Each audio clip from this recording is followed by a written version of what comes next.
안녕하세요. 건강의 달인 건달입니다.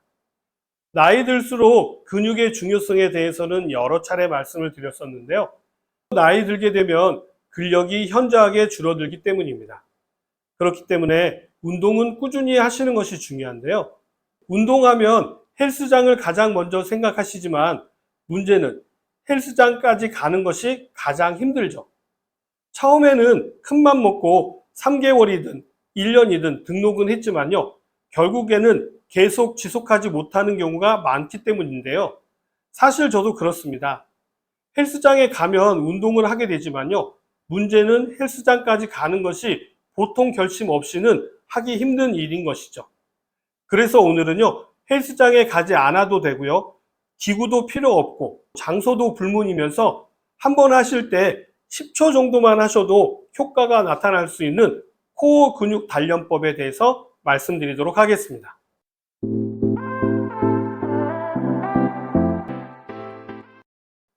운동하면 모두 건강해지실 거라고 생각하시지만 운동을 하다가 그 운동을 멈추게 되면요. 몸이 어떻게 망가지는지에 대한 생각은 많이 하지 않으시는 것 같더라고요. 문제는 운동 자체에 있다라기보다는요. 얼마나 지속적으로 오랫동안 하고 있느냐가 훨씬 더 중요하다라는 사실입니다.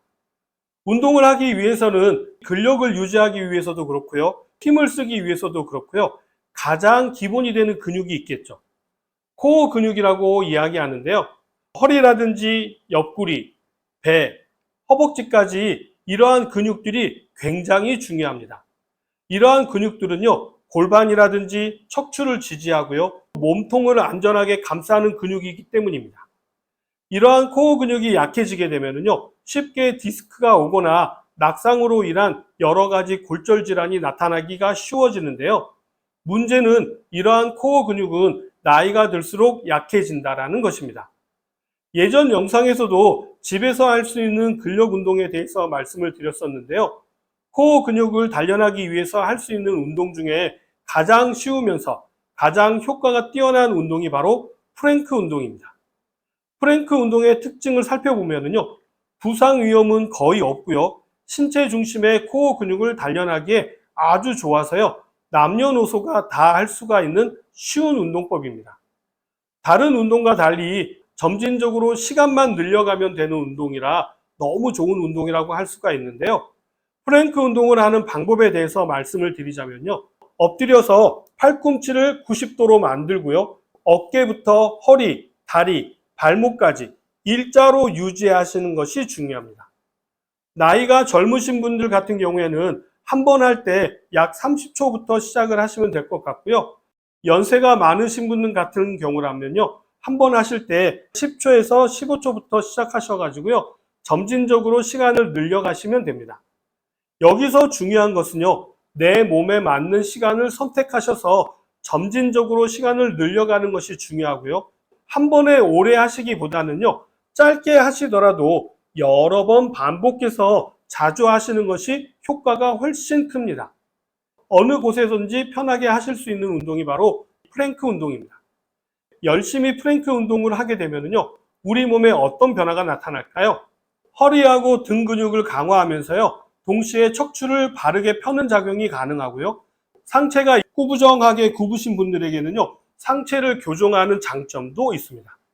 어깨부터 배, 허벅지, 다리까지 일자로 유지함으로써요. 전체적인 근육의 유연성을 높이는 데도 도움이 되고요.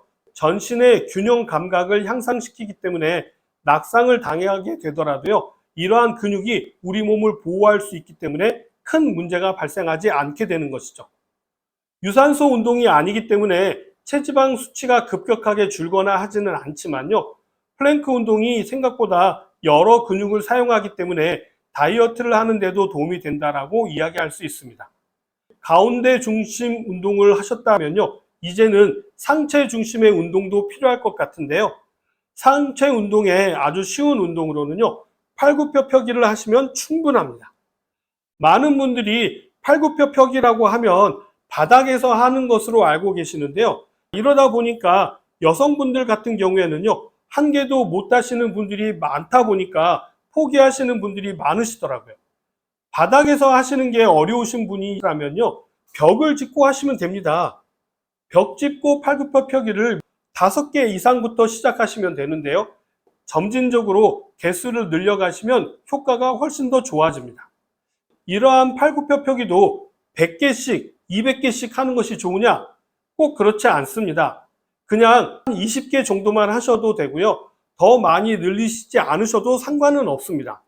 모든 근력 운동은요, 점진적으로 운동 강도나 숫자를 늘려가시는 것이 중요하고요. 많이 하기보다는, 오래 하기보다는요, 여러 번에 나누어서 자주 하시는 것이 효과가 훨씬 더 좋기 때문이죠. 다음은 하체 근육 운동인데요. 계단 오르기 운동입니다. 요즘에는 아파트 같은 곳에 사시는 분들이 많으시잖아요. 이러한 아파트에는 계단이 많이 있습니다. 이전 영상에서도 우리 집에 있는 산이라고 표현했었는데요. 집에 가실 때는 걸어서 올라가시는 것들을 적극적으로 권장해 드립니다. 본인의 집 층수가 5층 이상이 된다면 반드시 걸어서 올라가시는 것을 적극적으로 추천해 드립니다. 올라가실 때 힘드시니까 엘리베이터를 이용하시고, 내려올 때는 엘리베이터가 없어도 대충 계단으로 내려오시는 분들이 많으신데요. 아니요. 반대로 하셔야 합니다. 계단을 통해서 올라가셔야 하체 운동이 제대로 되기 때문에 걸어서 올라가셔야 하고요. 내려오실 때는 무릎에 충격이 많이 가기 때문에 계단으로 내려오시기보다는요, 엘리베이터를 이용하시는 게 건강에는 훨씬 더 도움이 될 수가 있다라는 것이죠. 어떠한 운동도 마찬가지입니다만 운동을 하실 때 주의하실 부분이 있습니다. 가장 중요한 것은 모든 운동은 본인에게 맞지 않으면 오히려 해가 될 수 있다는 사실이죠. 본인 체력에 맞게 시간이라든지 숫자를 안배하는 것이 중요합니다. 그 다음으로는요, 시간과 숫자는 점진적으로 늘려가는 것도 중요합니다. 다른 근육 운동 같은 경우라면 집중적으로 하고 나서 하루라든지 이틀 정도 쉬고 난 후에 다시 운동을 하게 되지만요, 코어 운동이라든지 팔굽혀펴기, 계단 오르기 운동은요, 날마다 여러 번 하셔도요, 크게 문제가 되지 않는 아주 큰 장점을 가지고 있습니다. 운동을 하시기 전에 충분히 준비 운동으로 걷기를 한다거나 스트레칭을 통해서 몸을 풀어주는 운동을 미리 하시는 것은 굉장히 중요하고요. 이렇게 팔다리를 흔들다거나 마사지를 통해서 혈액순환이 잘 되게 하는 것도 굉장히 중요합니다. 코어 운동을 하고 나서 마치게 되었다면요, 마치고 나서도 운동을 해주시는 것이 중요한데요. 먼저 골반을 비롯해서 허리, 허벅지 근육을 스트레칭으로 풀어주는 것도 중요한 부분 중에 하나입니다. 코어 운동을 하게 되면 중심이 잘 잡히기 때문에요, 낙상의 위험이 줄어들게 됩니다. 어르신분들 같은 경우에는요, 욕실에서 낙상하는 경우가 굉장히 많은데요. 이때도 코어에 힘이 들어간다면요, 이러한 낙상은 현저하게 줄일 수가 있습니다. 그 밖에도 코어 운동이 발달하게 되면요, 다른 운동을 하는데도 무리가 없게 되죠. 허리 디스크나 목 디스크가 있으신 분들이 많으신데요. 이런 디스크를 예방하는 데도 도움이 되고요. 나이가 드시면 키도 줄어든다라는 얘기 들어보셨죠? 이런 것들을 조금이나마 줄일 수 있는 운동이 바로 프랭크 운동입니다. 오늘은 집에서 할 수 있는 근력 운동에 대해서 말씀을 드렸는데요. 어떻게 좀 도움이 되셨나요? 저는 다음에 좀 더 좋은 내용 가지고요, 다시 찾아뵙도록 하겠습니다. 감사합니다.